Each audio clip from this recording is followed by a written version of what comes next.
तो हेलो दोस्तों, नमस्कार। तो आप सब कैसे हैं? उम्मीद है आप सब अच्छे होंगे। चलिए, आज आप सभी का न्यू वीडियो में स्वागत है और मैं आज बहुत खुश हूँ, दिल से खुश। तो देखिए, खुशी के मारे क्या लाया हूँ, देखिए आप सब। तो गाइस, ये रहा सेंट। तो आप सब कैसे हैं? कमेंट बॉक्स में ज़रूर बताइएगा।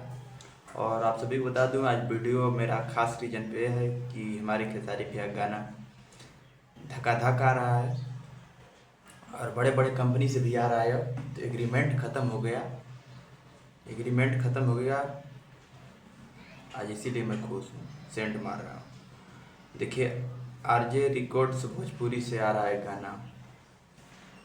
आरजे रिकॉर्ड्स भोजपुरी, सड़िया गुलाबी, आरजे रिकॉर्ड्स भोजपुरी 10 तारीख को। याद रखिएगा, चैनल को सब्सक्राइब कर लीजिएगा।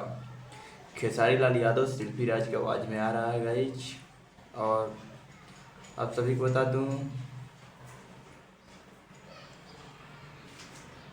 राइटर इसके छोटू यादव, कोई नया राइटर है छोटू यादव। म्यूजिक है आर्या शर्मा का। और गाइस, बहुत ज़बरदस्त सॉन्ग है और आ रहा है 10 तारीख को 6:15 पे आरजे रिक्वेस्ट भोजपुरी से।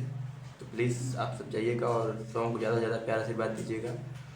और गाइस, सेंट में मारा हूँ इसलिए भैया का एग्रीमेंट ख़त्म हो गया। या बड़े बड़े चैनल कंपनी से भी देखने के लिए मिलेगा। आप सभी को 2 दिन पहले गाना देखने के लिए मिला था वेब म्यूजिक से और आज इस चैनल से। तो ये सब नया नया चैनल, बहुत पुराने चैनल है। सब चैनल से तो आता नहीं है, ग्लोबल म्यूजिक से तो ये सब चैनल जुड़ा नहीं है। चलिए गाइज, मिलते हैं कोई नेक्स्ट वीडियो में और अपने भाई को दीजिए इजाज़त। मिलते हैं फिर कभी। Bye bye.